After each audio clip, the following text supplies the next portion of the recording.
اب ایک وقت کیا ہوتا ہے کہ بہلول دانا کھیل کود میں دریا کے کنارے لگے رہتے ہیں. جب کھیل کود میں لگے رہتے ہیں تو وہ کیا کھیل رہے تھے؟ مٹی کے گھر بناتے اور مٹی کے گھر بنا کر توڑ ڈالتے.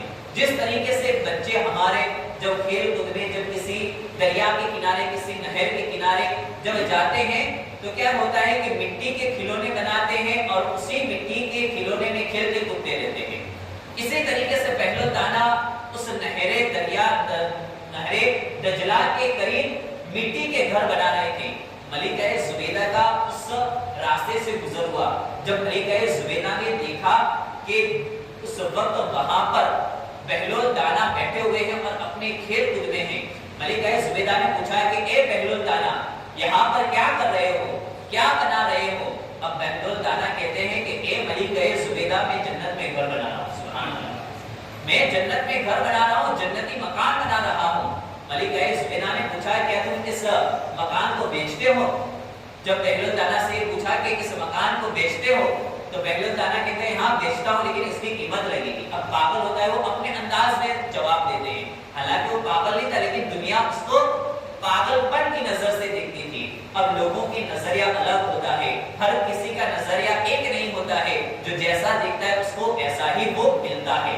اب ملکہ زبیدہ نے جب سوال کیا کہ میں یہاں پر اس مکان کو خریدنا چاہتی ہوں تو بہلول دانا کہتے ہیں کہ اس کی قیمت لگے گی, یہ میں آپ کو مفت میں نہیں دوں گا. اب ملکہ زبیدہ نے کہا کہ کتنی قیمت لگے گی, کتنے میں یہ مکان آپ بیچتے ہو؟ تو وہ بہلول دانا کہتے ہیں کہ 10 درہم میں, 10 درہم میں 10 روپے میں آپ کو یہ مکان بنا کر دے دوں گا. اب حالانکہ وہ ہارون رشید کی بیوی ملکہ زبیدہ تھی, ملکہ تھی, اور ملکاؤں کے لیے بادشاہوں کے لیے 10 درہم 10 روپے کے سکے کچھ بھی معنی نہیں رکھتے.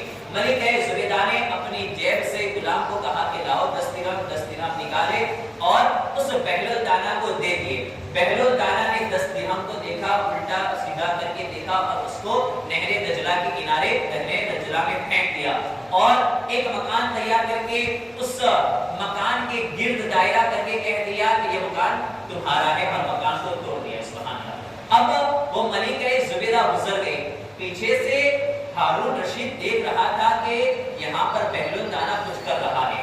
اب ملکہ زبیدہ کے گزرنے کے بعد بادشاہ ہارون رشید بھی اس بہلول دانا کے قریب آتا ہے, پوچھتا ہے کہ اے بہلول دانا کیا کر رہے ہو؟ بہلول دانا کہتا ہے کہ میں جنت میں مکان بنا رہا ہوں, جنتی مکان بنا رہا ہوں. لیکن بادشاہ کی سمجھ میں یہ آیا نہیں. بادشاہ نے سمجھا کہ یہ تو پاگل پن ہے, اپنی مستی میں جو آئے بولتے رہتے ہیں. بادشاہ نے مسکراتے ہوئے ہنستے ہوئے یہ بات مذاق کے طور پر لیتے ہوئے وہاں سے گزر گئے.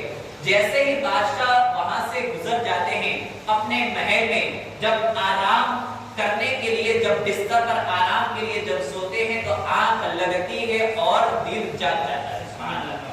اب آنکھ لگ جاتی ہے اور دل جاگ جاتا ہے. دل کیسے جاگتا ہے کہ جیسے ہی آنکھ لگتی ہے خواب میں کیا دیکھا کہ ایک تو خوبصورت مکان ہے اور اتنا بڑا محل ہے کہ بادشاہ ہارون رشید نے اس جیسا محل دنیا میں دیکھا ہی نہیں تھا.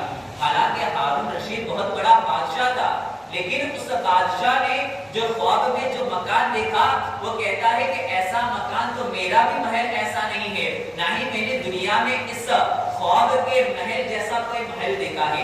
اب وہ جب بادشاہ ہارون رشید خواب میں اس مکان کو, اس بڑے محل کو دیکھتا ہے تو محل کے قریب ہونے کے لیے وہ جاتا ہے. جیسے ہی محل کے قریب جاتا ہے کیا دیکھتا ہے کہ اس محل کے اوپر اس کی بیوی ملکہ زبیدہ کا نام لکھا ہوا تھا.